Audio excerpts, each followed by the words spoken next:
Welcome back, bookworms. This is Mrs. K. I'm glad you could join me. In today's story, Miguel's papa sends home a turkey to be fattened up for Thanksgiving. But Miguel has other ideas. Miguel takes Gracias on walks on a leash and treats her like a pet. What other adventures do Miguel and Gracias have? Will Gracias become Thanksgiving dinner? Let's enjoy the magic of reading as we read together Gracias, the Thanksgiving Turkey, written by Joy Cowley and illustrated by Joe Cepeda, and find out what happens to Gracias.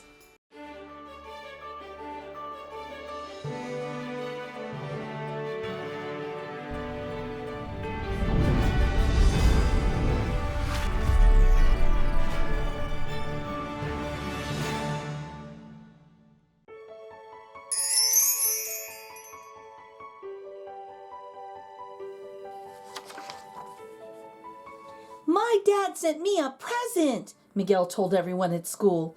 I'm going with my grandmother to the train station to pick it up. That's exciting, Miguel, said his teacher. Do you know what it is? Maybe rollerblades, maybe a baseball glove, said Miguel. It's from my dad, so it'll be something really good. Miguel's best friend, Clarine, said, You know about Miguel's dad. He has a big red and silver truck with 18 wheels, and he drives across the country in it. Abuela and Tia Rosa went to the train station with Miguel. There was a large box with holes in it. Through one of the holes poked a head with a beak and eyes. It's a bird, cried Miguel. On top of the box was a message. Fatten this turkey for Thanksgiving. I'll be home to share it with you. Love from Papa. When Miguel's grandfather saw the turkey, he said, Where can we put a turkey? A New York City apartment is not a farm. Que problema, said Tia Rosa. That brother of mine is loco. Miguel said, I love my turkey. I'm going to call her Gracias. In the end, Abuelo said Miguel could keep the turkey. But she must have a house. Venga! We will make her a cage in the backyard where she can talk to the pigeons.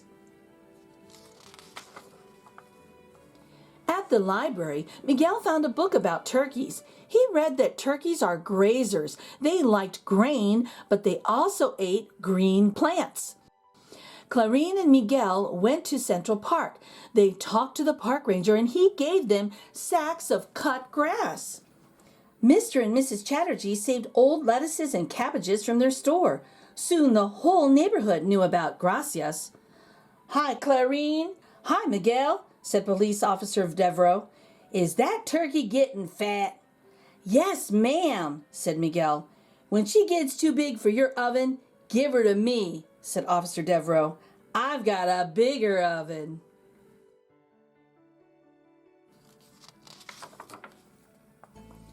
As Gracias grew, she became Miguel's amiga. She made a gobble-gobble noise every time she saw Miguel, and she ate from his hand. Abuela told Miguel, You can take Gracias out of her cage as long as you clean up after her. Miguel wanted to take his turkey out for a walk in the street. Abuelo made a ring to fit on the bird's leg, and he tied a cord to that ring. Now she will not fly into someone's oven, Abuelo said. Miguel worried when there was talk about ovens. He wrote to Papa, Can we get another turkey for Thanksgiving, one that is dead already? But there was no reply. At church, Miguel lit 2 candles, one for his father and one for Gracias. Please, Señor, he prayed, keep them safe. Tia Rosa also lit a candle. Pobre niño, she said. The leaves fell from the trees. The weather grew cold. Abuela made a cover for the cage. Why bother, said Abuelo. It is nearly Thanksgiving. People shouldn't eat pets, said Miguel. She's a turkey, said Abuela. That's what turkeys are for. We're amigos, cried Miguel. I love her. I told you it would be a problem, said Tia Rosa. On Saturday afternoon, Clarine came over to watch football with Miguel. Suddenly, there was a noise louder than the television. Miguel jumped up. Gracias! The kids ran outside. The cage was empty. A boy was running down the street, the big turkey flapping under his arm. Gracias! Yelled Miguel. You bring that turkey back! Shouted Clarine. Oh boy. Everyone helped Miguel and Clarine look for Gracias, but no one could find as much as a feather. Mrs. Chatterjee said, How could someone steal your turkey? That's terrible. No worries, said Mr. Chatterjee. I have frozen turkeys in the shop.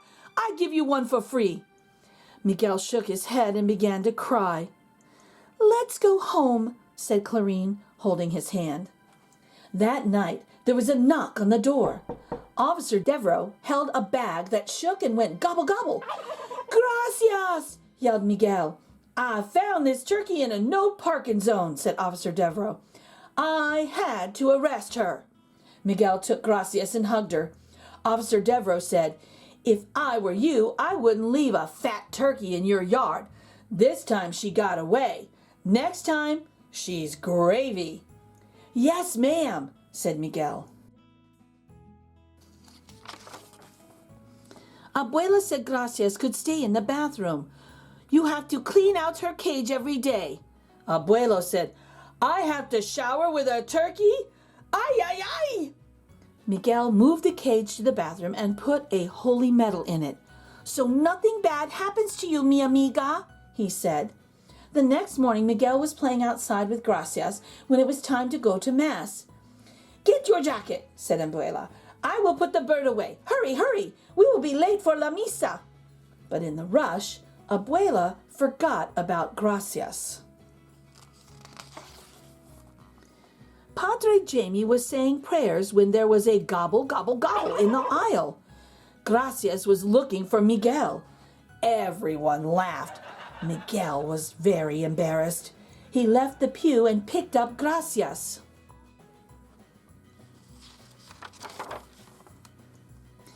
Padre Jamie said, Is this your turkey, Miguel? Sí, Padre, said Miguel. Lo siento, Padre. She must have followed me. Padre Jamie smiled. God made small boys and God made turkeys. Stand still while I give you both a blessing. When they got home, Abuelo laughed and ruffled Miguel's hair. Chicken for Thanksgiving dinner, he said. Chicken? Said Miguel. Abuela said, No one can kill a turkey that's been blessed. You think Papa will like to eat chicken? Miguel asked.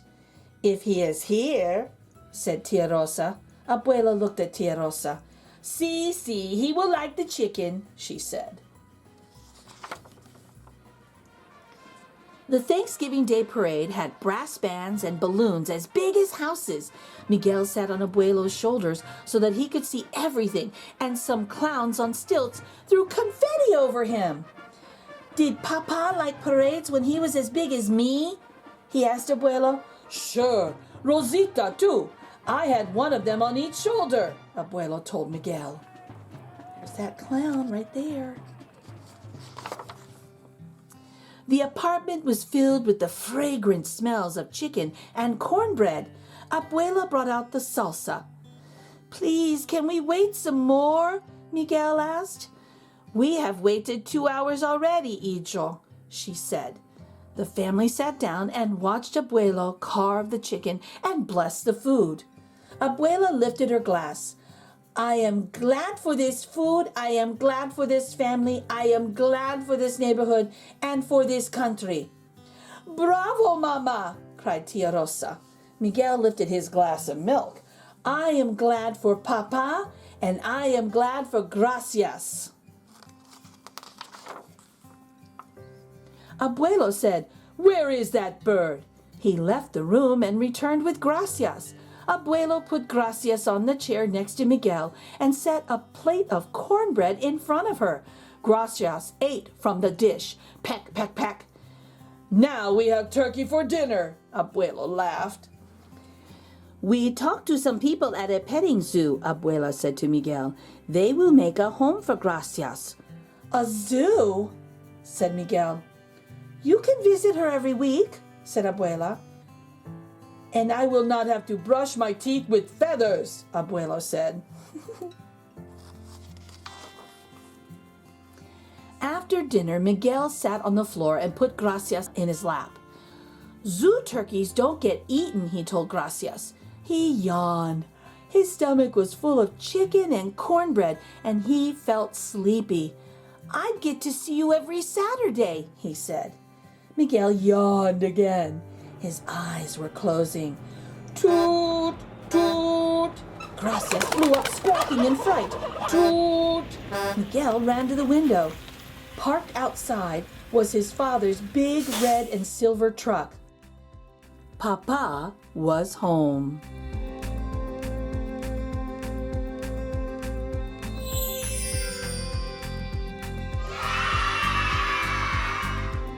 If you enjoyed this story, please check it out at your local library or buy a copy from your favorite bookstore.